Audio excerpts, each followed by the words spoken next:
Assalamualaikum and good morning. My name is Maryam Ting.5 Najib. I am 17 years old and I am taking entrepreneurship in Technical Institute Johor Bahru. Today, I would like to share about one of my latest reads, which is Pride and Prejudice. It is written by Jane Austen and has a total of 386 pages. Pride and Prejudice was written in 1813, thus it is a classic novel.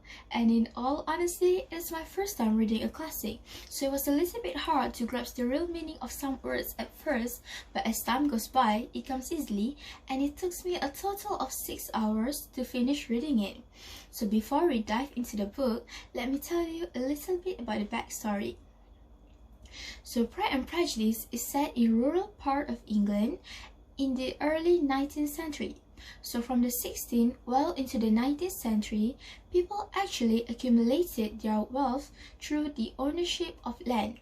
The land would be leased to tenants for farming, and the land-owning families would live entirely off the income generated by these leases. So in the novel, the people actually aren't working, but instead they earn money from the land they own, and working people is considered poor for the fact that they have to work for money instead of inheriting it. And this creates three types of social status. The highest is the land-owning aristocracy, who own about 10,000 acres of land. The middle, which were known as the gentry, may own less than 1,000 acres of land, while beneath them were the laboring classes of household servants, tenant farmers, merchants, and tradesmen. Our protagonist, Elizabeth Bennet, is the second oldest daughter of the Bennet family. Bennets are members of an educated upper middle class. For the landowners and the gentry, financial management is solely for the man. By law and by custom, a woman was granted very little control over money. So in Elizabeth's case, she had 4 sisters with no brother, and the absence of a male Bennet heir meant that her father's estate is entailed to be given to a distant cousin upon his death. So Elizabeth's mother, Mrs. Bennet, is obsessed to get her daughter married, as means of providing support for herself and them after her husband's death. So when she heard a gentleman with a good fortune is coming, she sees it as an opportunity to marry off one of her 5 unmarried daughters.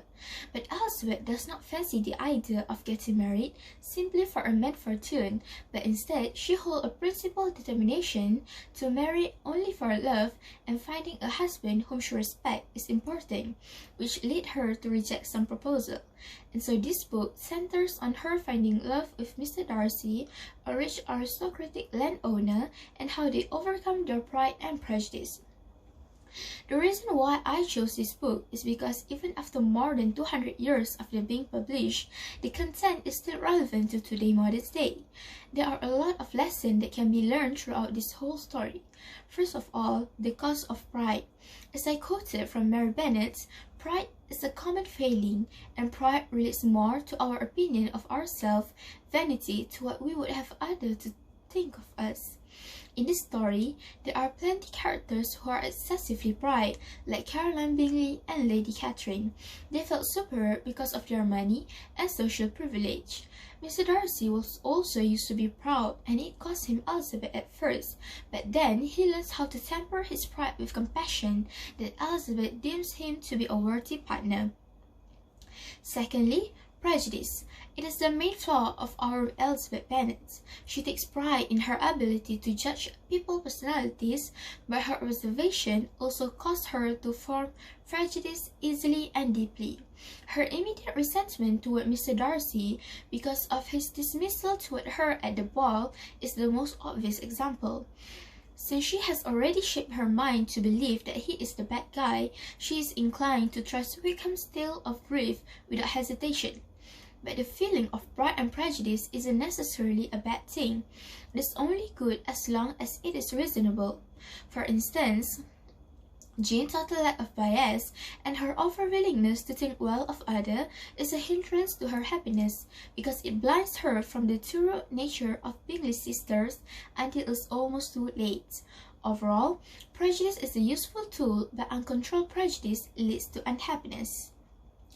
There are a lot more topics that I will love to talk about, but until then, goodbye!